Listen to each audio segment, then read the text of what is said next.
So আমার গল্পটা শুরু হয় 2000 সাল কি 1999 সালের সময়। তখন আমার বাবা একটা বাজারে কাজ করতে, একটা দোকান ছিল আমাদের। তো আমার বাবা একদিন সন্ধ্যাবেলায় বাড়িতে এসে আমার মায়ের সাথে গল্প করছে আর কি, ইউজুয়ালি যেটা হয় গ্রামে। তো আমি হচ্ছে মাঝখানেরটা, বুঝতেই পারছেন। তবে আমার বাবা এখান থেকে আরেকটু বেশি হ্যান্ডসাম দেখতে এই ছবিটা চাইতে, এটা চ্যাটজিপিটি বানিয়েছে। তো আমার বাবা মা গল্প করছে আর আমি হচ্ছে পাশে বসে আছি। অ্যান্ড আমার বাবা মাকে বলছে যে তুমি কি জানো এমন একটা যন্ত্র আবিষ্কার হয়েছে, যেই যন্ত্রটা দিয়ে আমি বাজারে বসে থেকে তোমার সাথে কথা বলতে পারবো কোনো ধরনের তার ছাড়া, মানে কোনো ধরনের ওয়্যার্ড কানেকশন নাই, আমি তোমার সাথে কথা বলতে পারবো। টেলিফোন তো তখন সবাই চিনতো, কিন্তু টেলিফোনের তার আছে এটা আমরা সবাই জানতাম। তো আমার বাবার ওই কথা শুনে না আমার মা কিছুটা মানে ব্যঙ্গাত্মক স্বরে আমার বাবাকে বলতেছে, এইটাও কোনোভাবে সম্ভব? তোমার কথা কি তাহলে হাওয়ায় আসবে আমার কাছে? কিভাবে সম্ভব এটা? তো ওই কনভারসেশনটা শুনছিলাম আমি খুব মানে মন্ত্রমুগ্ধ হয়ে। আমার কাছে খুবই অবাক লাগছিল যে এরকম কিছু কি আসলেই আছে, যেটা হাওয়াতে কথা ট্রান্সফার হবে এক জায়গা থেকে আরেক জায়গায়, এত দূর থেকে কথা বলবে আর এখান থেকে শোনা যাবে। আমার খুব মানে মনের মধ্যে অনেক ধরনের কোয়েশ্চেন জাগছিল যে এটা কি আসলেই সম্ভব। তো এই সময়ে প্রায় 4-5 বছর পরে, সময়টা প্রবাবলি 2004 সাল, এক্স্যাক্ট সালটা আমার মনে নেই, বাট 2004 সালের মতো সময়, যখন আমি সেই যন্ত্রটা চোখের সামনে দেখতে পাই এবং আমি অ্যাকচুয়ালি সেই যন্ত্রটা হাত দিয়ে ছুঁতেও পাই। এটাই ছিল আমার প্রথমবার আমি সেই যন্ত্রটা যখন হাত দিয়ে ছুঁয়েছিলাম। অ্যান্ড সেই ফোনটা এখনো আমার কাছে আছে। এই যে এই ফোনটাকে সবাই হয়তো বা চিনেন, এইটা হচ্ছে নোকিয়া 1100 মডেলের একটা ফোন। আমরা এটাকে আম পাড়া ফোনও বলি অনেকে, কারণ এটা দিয়ে আমও পারা যায় গাছ থেকে। তো এই ফোনটা যখন প্রথম 2004 সালের দিকে আমি হাতে নিই, তখন আমার অনুভূতিটা ছিল এরকম যে আপনারা যখন নিজেদের ক্রাশকে কেউ প্রপোজ করতে যান তখন হার্টবিট অনেক বেড়ে যায় না, ধকধক ধকধক ধকধক ধকধক। এই ফোনটা হাতে নেওয়ার পরে আমার হার্টবিট ছিল ওইটা চাইতেও ফাস্ট। লাইক আপনারা ক্রাশকে প্রপোজ করতে গেলে ধকধক ধকধক হয়, আর আমারটা ধক ধক ধক ধক ধক ধক এমন ছিল। মানে এতটাই আমি এক্সাইটেড ছিলাম। আর ওই দিন থেকে মানে এই ফোনটা হাতে নেওয়ার পর থেকেই আমি পণ করছিলাম যে আমি বড় হয়ে ইউটিউবার হব, আমি মোবাইল রিভিউ করবো। জাস্ট কিডিং, আসলে 2004 সালে ইউটিউবের জন্ম হয় নাই, ওইরকম কিছুই ছিল না। বাট আমার ফ্যাসিনেশনটা তখন থেকে গ্রো হতে শুরু করে। এই জিনিসটা যখন হাতে নিলাম তখন থেকে আমার কাছে কেমন যেন একটা কানেকশন আমি ওইটার প্রতি ফিল করতে শুরু করলাম। I was really excited about it, যে আমি ফিউচারে আই হোপ আমি এমন কিছু যদি করতে পারতাম। তো 2004 সালের ঘটনা ছিল এটা। এরপরে 2006 কি 7 সালের দিকে প্রথম আমি কম্পিউটার দেখি, তাও দূর থেকে। আমার স্কুলে একটা কম্পিউটার আসে এবং আমার এখনো মনে আছে যে আমি জানালা দিয়ে, কাঁচের জানালা দিয়ে বাইরে থেকে দেখতেছিলাম যে অফিসের ভেতরে টেবিলের উপর একটা সিআরটি মনিটর রাখা ছিল। তো আমি ওই সিআরটি মনিটরটা জানালা দিয়ে ভেতরে দেখতে দেখতে ভাবতেছিলাম এইটাই কম্পিউটার। মানে এইটার সাথে যে আরো কোনো কিছু আছে, একটা সিপিইউ থাকে, মাউস কিবোর্ড থাকে, অন্যান্য জিনিসপত্র থাকে, আমার কাছে মনে হয়েছিল ওই মনিটরটাই একটা কম্পিউটার। এটা আমি ভাবতাম 2007 সালের দিকে। যাই হোক, এটা দিয়ে আপনারা কিছুটা আইডিয়া করতে পেরেছেন যে আমি আসলে প্রযুক্তি থেকে কতটা দূরে ছিলাম। এখানে কিন্তু শেষ না। আমি যে গ্রামে থাকতাম সেখানে ইলেকট্রিসিটি আসে আমি যখন এসএসসি পরীক্ষা দিই তখন, মানে আমার বয়স যখন 16 বছর, তখন আমি প্রথম ইলেকট্রিক লাইট আমার ঘরে দেখতে পাই। এর আগ পর্যন্ত ছিল না। এবং এর আগে আমি ওই যে কেরোসিনের যে বাতি আছে ওইটা জ্বালিয়ে পড়তাম। তারপরে আমাদের যে স্কুল আছে, স্কুলে যেতাম আমি নৌকায় করে, মাঝে মধ্যে নৌকা ডুবেও যেত। আমি শিওর আপনারা আমার মুখে এই কথাগুলো শুনে কিছুটা উইয়ার্ড ফিল করতেছেন, তাই না?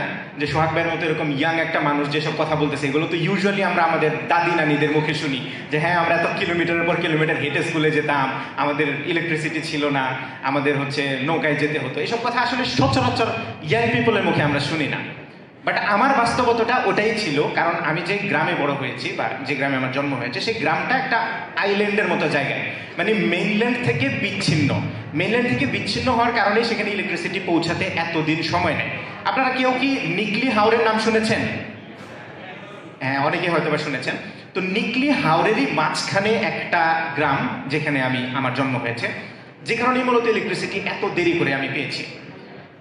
তো আমার গল্পটা এখানেই শেষ হয় নাই। আমি যখন হাই স্কুলে ভর্তি হই, হাই স্কুলে যাওয়ার পরে আমার বড় ভাইদের থেকে আমি শুনতে পাই যে যেহেতু এইসব জিনিস নিয়ে আমার অনেক আগ্রহ, অনেক ইন্টারেস্ট আমার, সো আমি যদি এই তখন তো আর টেকনোলজি ওয়ার্ডটাও আমি ওইভাবে শুনি নাই, মোবাইল কম্পিউটার এগুলোই বলতো সবাই, যে মোবাইল কম্পিউটার বা এইসব জিনিসপত্র নিয়ে যদি আমি ভবিষ্যতে কিছু করতে চাই তাহলে আমাকে সায়েন্স নিয়ে পড়তে হবে। তো আমারও খুব স্বপ্ন হয় আমি সায়েন্স নিয়ে পড়বো। বাট যখনই আমার পালা আসে যে আমি সায়েন্স, কমার্স না আর্টস কোনটা চুজ করব, তখন আমি জানতে পাই যে আমার স্কুলে আসলে সায়েন্স নাই।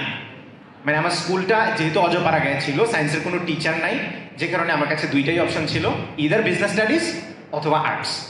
সো আমি খুব হতাশ হয়ে গেলাম, বাধ্য হয়ে আমি বিজনেস স্টাডিজ নিয়ে পড়াশোনা করা শুরু করলাম। তো একটা জিনিস আপনারা খেয়াল করুন, আমি যতটাই প্রযুক্তির কাছাকাছি থাকতে চাচ্ছিলাম, যত এই জিনিসগুলোর দিকে আমি যেতে চাচ্ছিলাম, আমার ভালো লাগা যত এই বিষয়গুলোর উপর কাজ করছিল, আমি কেমন যেন এই জিনিসগুলো থেকে ততই দূরে দূরে ছিটকে যাচ্ছিলাম। তো একটা জিনিস আপনারা খেয়াল করবেন, মানুষের মধ্যে কিন্তু একটা হিউম্যান নেচার আছে, যে আমাদের যেই জিনিসটা আমাদের হাতের নাগালের বাইরে থাকে, নিষিদ্ধ জিনিস, ওই জিনিসের প্রতি না আমাদের আকর্ষণ একটু বেশি পরিমাণে থাকে, তাই না? অনেকটা ওই যে ইলাস্টিক রাবারের মতো, আপনি এটাকে যত টেনে দূরে নেবেন ওই যে ফোর্সটা আপনাকে ততই কাছে টানবে। তা আমার বেলায় না ব্যাপারটা কাইন্ড অফ ওইরকমই হয়েছে। তো আমি যখন কলেজে ভর্তি হই, কলেজে ভর্তি হওয়ার পর একটা মফস্বল শহরে আসি, তখন সাইবার ক্যাফেতে আমি প্রথম কম্পিউটার ব্যবহার করার সুযোগ পাই। এবং আমি হোস্টেলে থাকতাম, হোস্টেলে মোবাইল ফোন ইউজ করা একদম নিষেধ ছিল, তারপরও অনেক দুষ্ট বাচ্চাদের মতো লুকায় একটু ফোন টোন ইউজ করতাম। ওইটাই ছিল আমার ফোন কম্পিউটারের হাতে খড়ি 2010 সালের দিকে, 2009-10 ওই সময়ের দিকে। তো এরপরে আমি ইউনিভার্সিটিতে ভর্তি হলাম 2010-এর শেষের দিকে। আমি ঢাকায় আসলাম। ঢাকায় আসার পরে আমি মূলত প্রথম ব্রডব্যান্ড ইন্টারনেট কানেকশন পাই, এবং আমার একটা ছোট্ট ল্যাপটপ হয়। এটা হচ্ছে কি আমার ফার্স্ট সেট আপ। আজ পর্যন্ত পাবলিকলি আমি এই ছবিটা পোস্ট করি নাই, this is exclusive for you guys.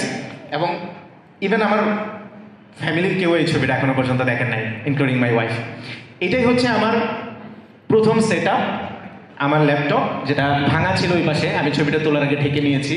এটা একটা অডিও ইন্টারফেস, মূলত এটা দিয়ে আমি অডিও রেকর্ড করতাম। অ্যান্ড এই সেট আপটা দিয়ে আমি মূলত স্টার্ট করেছিলাম। আর তখন আমার ইন্টারনেটের স্পিড ছিল 56 kbps, 56 kbps। এখন তো ওইটা নাই, অনেক দূরে।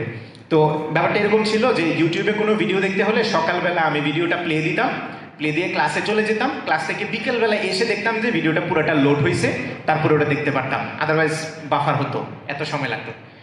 তো এই সেট আপটা দিয়েই মূলত আমি স্টার্ট করি আমার যে জানার আগ্রহ, আমার ওই যে রাবার ইলাস্টিকের যে থিওরিটা বললাম, কাইন্ড অফ এরকম। এবং এটা দিয়ে শিখতে শুরু করি নিজে নিজে। আমি ফার্স্টে তো কম্পিউটারের বেসিক শিখলাম, দেন ওয়েব ডিজাইন ডেভেলপমেন্ট টুকটাক শিখলাম, একটু কোড করা শিখলাম, ভিডিও এডিটিং, গ্রাফিক ডিজাইন, এই জিনিসগুলো আমি শিখলাম। অ্যান্ড শেখার পরে বাকিটা ইতিহাস। আপনারা অনেকেই হয়তো বা আমাকে চিনেন, আমার ফেসবুক ইউটিউব মিলে রাফলি 30 লাখের মতো এখন ফলোয়ার্স অ্যান্ড সাবস্ক্রাইবার্স। তো এটা ছিল এই জিনিসটা দিয়েই শুরু। এখন অনেকেই প্রশ্ন করতে পারে যে ভাই আপনার এই গল্প দিয়ে আমি কি শিখলাম, হোয়াটস in it for me? So আমার এই গল্পটা থেকে কয়েকটা জিনিস আমি আপনাদেরকে একটু নোট করে জানাতে চাই। প্রথমত আপনারা নোটিস করবেন যে আমি যেই জায়গাটা থেকে এসেছি, যে এরিয়া থেকে এসেছি, সেটা খুবই আন্ডার ডেভেলপড বললেও ভুল হবে, কারণ সেটা এর চাইতেও বেশি ছিল। ডেভেলপমেন্টের কোনো ছোঁয়া তো ছিলই না। উল্টা ধরেন আমাদের এলাকাটা ধরেন অন্যান্য এরিয়া থেকে প্রায় 10 বছর পিছিয়ে ছিল, বাংলাদেশের এরিয়া থেকে, আমি বাইরের দেশের কথা বলছি না। তো সেখান থেকে উঠে এসে যদি আমি একজন অল্প সফল বাট সফল একজন টেক কন্টেন্ট ক্রিয়েটর বা টেক নিয়ে কাজ করা মানুষ, যে কিনা পদে পদে এই ধরনের চ্যালেঞ্জ ফেস করেছে, সেটা যদি আমি করতে পারি, তাহলে আই ডোন্ট থিঙ্ক এখানে এমন কেউ আছেন যার পক্ষে এটা সম্ভব না।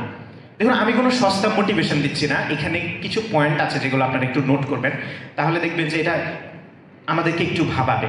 সো আমি বিশ্বাস করি আমরা যখনই টেকনোলজি নিয়ে কথা বলি, tech revolution, AI and everything, 4th industrial revolution নিয়ে যখন কথা বলি, এখন তো অলরেডি 5th ইন্ডাস্ট্রিয়াল রেভলিউশন চলে আসতেছে, আমরা বেশিরভাগ সময় না শহর কেন্দ্রিক চিন্তা করি। আমরা ভাবি যে হ্যাঁ, এইগুলো শহর থেকেই হবে, মেট্রোপলিটন সিটি থেকে হবে। অ্যান্ড আমরা কখনো চিন্তাও করি না যে গ্রামের একটা ছেলে যে এই ধরনের জিনিসপত্রের ধারে কাছেও নাই, তার মাধ্যমেও কিছু একটা হতে পারে, তাই না? আমরা যদি একটা স্ট্যাটিস্টিক্স দেখি, এটা আমার সাকসেসের সময় দেওয়ার কথা ছিল, স্ক্রিপ্টেড। আমরা একটা স্ট্যাটিস্টিক্স দেখি, এটা হচ্ছে ওয়ার্ল্ড ব্যাংকের একটা ডেটা অনুযায়ী 2024 সাল পর্যন্ত, এটা হচ্ছে লেটেস্ট ডেটা। 2024 সাল পর্যন্ত আমাদের বাংলাদেশের 58.8% মানুষ এখনো পর্যন্ত রুরাল এরিয়াতে থাকে। তার মানে দেখুন, আমাদের জনসংখ্যার অর্ধেকেরও বেশি মানুষ গ্রামে থাকে। আর আমরা যখনই কোনো একটা দেশের ডেভেলপমেন্ট নিয়ে কথা বলতে চাই, তখন আমরা বলি যে একটা দেশের মানুষ, একটা দেশের জনসংখ্যা হচ্ছে সেই দেশের সবচেয়ে বড় শক্তি। তো আমরা যদি আমাদের শক্তির অর্ধেকেরও বেশি মানুষকে এই টেক রেভলিউশন অ্যান্ড ফিউচারিস্টিক ওয়ার্ল্ডে আমরা যদি অর্ধেকেরও বেশি মানুষকে বাদ দিয়েই চলি, তাহলে কিন্তু আমাদের শক্তিটা পরিপূর্ণ হলো না, তাই না? আমাদেরকে একটু ভাবতে হবে কিভাবে আমরা আমাদের এই যে গ্রামের মানুষগুলো আছে, রুরাল এরিয়াতে আছে, তাদেরকে কিভাবে ইনক্লুড করতে পারি। আমরা যদি আমাদের পাশের দেশের কথাও চিন্তা করি, তারাও কিন্তু তাদের টেক রেভলিউশনগুলোকে শহরকেন্দ্রিক রাখে নাই, তারা ডিসেন্ট্রালাইজ করে সেটাকে গ্রামের দিকে, যেখানে আসলে প্রযুক্তির ছোঁয়া নাই, সেই জায়গাগুলোতে নিয়ে যাওয়ার চেষ্টা করছে। আমরা কেন যেন এই জায়গাটা থেকে পিছিয়ে যাচ্ছি। অনেকে হয়তো আমার সাথে দ্বিমত করবেন, যে জায়গাতে দ্বিমত করবেন সেই জায়গাটা নিয়ে আমি ক্লারিফাই করছি। এখন প্রশ্ন হচ্ছে, তাহলে এটা কিভাবে সম্ভব?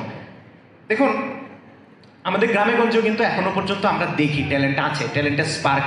আমি তো একজন আপনাদের সামনে জলজন্ত উদাহরণ দাঁড়িয়েই আছি, এর বাইরেও কিছু আমরা স্পার্ক দেখি। এই ছবিটা আপনারা চেনেন? কে কে দেখেছেন? এটা সোশ্যাল মিডিয়াতে ভাইরাল, পুরাই সবাই আমরা দেখেছি। কেন যেন আমাদের বাঙালিদের মধ্যে হেলিকপ্টার তৈরি করার একটা খুব আগ্রহ আছে সবার মধ্যে। কিছুদিন পরপরই সোশ্যাল মিডিয়াতে দেখি কেউ টেম্পুর ইঞ্জিনের মাথায় একটা ফ্যান ঝালাই করে লাগাই দিছে, হেলিকপ্টার হয়ে গেছে। কেউ আবার মোটর সাইকেলের ইঞ্জিন দিয়ে হেলিকপ্টার বানাই ফেলছে। বাট এগুলো কোনোদিন ওড়ে না। কারোটা কি উঠতে দেখছেন? না। বাট এইগুলো নিয়ে প্রচুর কাভারেজ হয় সোশ্যাল মিডিয়াতে, ইভেন মেইন স্ট্রিম মিডিয়াতেও। আমি ডিসকারেজ করছি না, এগুলো হচ্ছে like it's a spark, it's a little spark. But যদিও এটা একটু সিলি ইনোভেশন বলতে পারেন, বা অতটাও প্র্যাকটিক্যাল ইনোভেশন না, বিকজ এভিয়েশন ইন্ডাস্ট্রি এখন অলরেডি অনেক অ্যাডভান্সড হয়ে গেছে। সো এইটা এতটাও লাইক প্র্যাকটিক্যাল ইনোভেশন না, but we do see some sparks in our people from the rural areas. So এই জিনিসগুলোকে যদি আমরা একটু নার্চার করতে পারি, তাহলে কিন্তু দেখবেন আমাদের গ্রামের যে এরিয়াগুলো আছে সেখান থেকেও ভালো ভালো ইনোভেশন, ভালো ভালো জিনিসপত্র উঠে আসবে। এটা তো একটা সিলি ইনোভেশন বলেছি, এরকম কিন্তু অনেক প্রোডাক্টিভ কার্যকরী ইনোভেশনও গ্রামে আছে। আপনারা অনেকেই হয়তো সেগুলো সম্পর্কে শুনেনও নাই। ওইরকম ইনোভেশন আছে আমাদের ভিলেজ এরিয়াতে। যেমন এই কৃষি স্বপ্ন নামে একটা ইনোভেশন আছে, তারা ব্লকচেন টেকনোলজি ব্যবহার করছে। অ্যান্ড দেন হুমায়ুন কবির নামের একজন, উনি টাঙ্গাইলে এরকম স্প্রিংকলার ইরিগেশন সিস্টেম তৈরি করেছে। যদিও এটা নতুন না, বাট এটা তিনি নতুন করে ইনোভেট করেছেন, বা ইনোভেশন বললে ভুল হবে, উনি সেটাকে ইন্ট্রোডিউস করেছেন মানুষের মধ্যে, যার ফলে প্রবাবলি টাঙ্গাইলের ফ্রুট যে প্রোডাকশন আছে সেখানে একটা বড় ধরনের রেভলিউশন আসছে। এবং এই ইনোভেশনগুলো দেখে, আমি তো মাত্র 2টার এক্সাম্পল দিলাম, এরকম আরো অহরহ আছে, অনেক আছে। এবং এগুলো দেখে একটা জিনিস হয়তো আপনারা খেয়াল করতে পারবেন যে গ্রামে যেমন ইনোভেটর আছে, ঠিক সেরকম কনজিউমারও আছে। কনজিউমার মার্কেটটাও কিন্তু আমাদের গ্রামের সাইডেই বেশি। শহরে মানুষ থাকে, ওকে ফাইন, বাট গ্রামেও কিন্তু একটা বিশাল কনজিউমার গ্রুপ আছে যাদেরকে আমরা টার্গেট করতে পারি এই টেকনোলজিগুলো দিয়ে। এখন প্রশ্ন হচ্ছে, আমি তো একটা প্রবলেম বললাম যে আমাদের ভিলেজ পিপলদেরকে খুব একটা বেশি গুরুত্ব দেওয়া হচ্ছে না এই টেক ইনোভেশন এন্ড রেভলিউশনের দিকে। দেখুন, এই যে ডেভেলপমেন্টটুকু আমরা যতটুকু করছি, এইটুকু দিয়ে আমরা কি কি তৈরি করতেছি জানেন? গ্রামে সর্বোচ্চ টিকটকার তৈরি করতেছি, আর ওই যে ডুম স্ক্রোল করার যে অভ্যাসটা, কেবল সেটাই আমরা তৈরি করতে পারছি গ্রামে ইন্টারনেট কানেকশন দিয়ে। এর বাইরে আমার মনে হয় না যে কোনো ধরনের প্রোডাক্টিভ কোনো কাজ করার জন্য অথবা ভালো কিছু বের হয়ে আসবে, ওইরকম কোনো এফোর্ট গ্রাম থেকে হয় না। কেন হয় না জানেন? কারণ আমাদের প্রপার এডুকেশনটা তো সেখানে নাই। বেশিরভাগ সময় আমরা ইন্টারনেট দিয়ে দিই। ওই একটা কথা আছে না যে with great power comes great responsibility. আমরা তাদেরকে পাওয়ারই দিচ্ছি, বাট সেই পাওয়ারটা যে রেসপন্সিবলি ব্যবহার করতে হবে সেইটা সম্পর্কে আমরা কাউকেই কোনোদিন অ্যাওয়্যার করি না। আমি স্টুডেন্টদেরকে নিয়ে প্রচুর কাজ করি। আমি একটা ইউনিভার্সিটিতে দীর্ঘদিন ছিলাম, সেখানে টুকটাক পড়িয়েছি। সো আমি স্টুডেন্টদের মধ্যে একটা জিনিস খেয়াল করেছি যে ঢাকা, চট্টগ্রাম কিংবা সিলেটের মতো বড় বড় যে শহরগুলো আছে, সেখানে স্কুল কলেজগুলোতে আমরা স্টেম রিলেটেড ক্লাব দেখি, যেখানে high technology, future, AI and এই জিনিসগুলো নিয়ে ক্লাব থাকে। স্টুডেন্টরা বিভিন্ন ধরনের ইভেন্ট অর্গানাইজ করে, আমি ইনভাইটেশন পাই, সেখানে যাই মাঝে মধ্যে। বাট আমি আজ পর্যন্ত কোনো গ্রামের স্কুল কিংবা কলেজে দেখি নাই যে সেখানে একটা ক্লাব আছে। ক্লাবিং কালচারই নাই গ্রামে। আর টেকনোলজি নিয়ে ক্লাব থাকবে সেটা তো বহু দূরের কথা। সর্বোচ্চ থাকলেও ফুটবল ক্লাব আছে কিংবা স্পোর্টস ক্লাব আছে, বাট কোনো ধরনের হাইটেক নিয়ে কাজ, ফিউচারিস্টিক টেকনোলজি নিয়ে কাজ, সেগুলো গ্রামে হয় না। তো এই জিনিসগুলো আমাদেরকে আস্তে আস্তে করে তৈরি করতে হবে, গ্রামের দিকে ডেভেলপ করতে হবে, এবং এই চিন্তাগুলো তাদের মাথায় দিতে হবে যে ইন্টারনেট শুধুমাত্র টিকটক আর ডুম স্ক্রোলিংয়ের জন্য না। এই জিনিসটা দিয়ে যে আমরা ইনোভেটও করতে পারি, সেই বিষয়টা আমাদের মাথায় রাখতে হবে। এবং আমাদের যে 50%-এরও বেশি, 58, অলমোস্ট 60% মানুষ যে এখনো পর্যন্ত রুরাল এরিয়াতে আছে, তাদেরকে আমাদের একটু ইনক্লুড করতে হবে। নাও আমি আপনাদেরকে এই পুরো জিনিসটা বললাম এই কারণেই যে আমাদের স্ট্রেংথটাকে কীভাবে আরেকটু বেশি বাড়ানো যায়। আমি একটু আপনাদের সাথে ফাইনালি আরেকটা গল্প দিয়ে ছোট্ট করে শেষ করতে চাই। সেটা হচ্ছে, আপনারা হয়তো আবার খেয়াল করে দেখবেন যে আমার কোনো ধরনের ইনস্টিটিউশনাল এডুকেশন নাই। যদি আমি টেকের কথা বলি, টেকনোলজির কথা বলি, তাহলে টেকনোলজি নিয়ে আমার কিন্তু ইনস্টিটিউশনাল কোনো এডুকেশন নাই। পুরোটাই আমার এডুকেশন ছিল বিজনেস রিলেটেড স্টাডিজ ছিল। বাট আমি যা যা শিখেছি পুরোটাই ছিল আমার নিজের উদ্যোগে শেখা, যেটাকে সেলফ লার্নিং বলে। এটা তার একটা পশ টার্ম আছে, যেটার নাম হচ্ছে অটোডিডাক্ট। সো এই যে সেলফ লার্নিংটা আপনারা খেয়াল করবেন, বিশ্বের বিভিন্ন দেশে হোমস্কুলিংয়ের একটা সিস্টেম আছে, যে বাচ্চাদেরকে স্কুলে পাঠাই না, বাসায় বসে শিখায়। আমাদের এখানে এইরকম কোনো কনসেপ্ট একদম নাই। কেউ যদি স্কুলে না যায় তাহলে বলবে যে ও মূর্খ। বাট সেলফ লার্নিংটা এতটাই ইম্পর্টেন্ট। আপনি যদি পৃথিবীর অনেক বড় বড় মানুষজনকে একটু দেখেন, বেশিরভাগ মানুষই সেলফ লার্নার ছিল। তাদের এডুকেশনাল সিস্টেম যদি আপনি দেখেন, তাদের যদি পোর্টফোলিও দেখেন, খেয়াল করবেন যে ওইগুলো তাদের এডুকেশনের সাথে মেলে না। আপনি যত বড় বড় টেক ইনোভেটরের কথা বলেন, পলিটিশিয়ানের কথা বলেন, অথবা আর্টিস্টের কথা বলেন, প্রত্যেকটা মানুষই আসছে সেলফ লার্নার হয়ে। তারা এত বড় বড় হয়ে পুরো পৃথিবীকে তারা পাল্টে দিয়েছে। এবং এটার একটা এক্সাম্পল আপনাদের সামনেও আছে, সেলফ লার্নার। আমি যদিও পৃথিবী পাল্টাইতে পারি নাই, বাট আমি আমার নিজের জীবন পুরা পাল্টাই ফেলতে পারছি। পুরা 360 ডিগ্রি কাইন্ড অফ, আমার নিজের নামের মতো পুরা 360 ডিগ্রি পাল্টাই ফেলছে আমার জীবন। কিন্তু আমরা যদি নিজেদেরকে ডেভেলপ করতে পারি, and most of all self learner যদি আমরা হইতে পারি, তাহলে যে কোনো চেঞ্জ পৃথিবীতে আসুক আমরা সেগুলো ট্যাকেল করতে পারবো। সো যেরকমটা শুরুতে বলছিলাম, I would like to leave with a question. সেই কোয়েশ্চেনটা হচ্ছে, আমরা কি এই যে টেক রেভলিউশন সামনে আসতেছে, সেই রেভলিউশনে কি আমরা আমাদের ওই ফ্রেন্ডের মতো দাঁতের ব্যথা নিয়ে নিউরোলজিস্টের কাছে যাব, নাকি এমন এমন হেলিকপ্টার বানাবো যেগুলো কোনোদিন উড়বে না, নাকি আমরা নিজেরা সেলফ লার্নার হয়ে নিজেরা নিজেদের লাইফ চেঞ্জ করে আমার মতো এরকম 360 ডিগ্রি লাইফ টার্ন করব, বা এআই নিয়ে আমরা যে ভয়গুলো পাই সেই ভয়গুলোকে ওভারকাম করার জন্য আমরা কি কি কাজ করতে পারি, অ্যান্ড সেলফ লার্নারটা যে একটা পয়েন্ট হতে পারে আমাদের সেই সেলফ ডেভেলপমেন্টটাকে গ্রো করার, সেইটা নিয়ে আমরা ভাবছি কিনা। Thank you so much, thank you for being a great audience.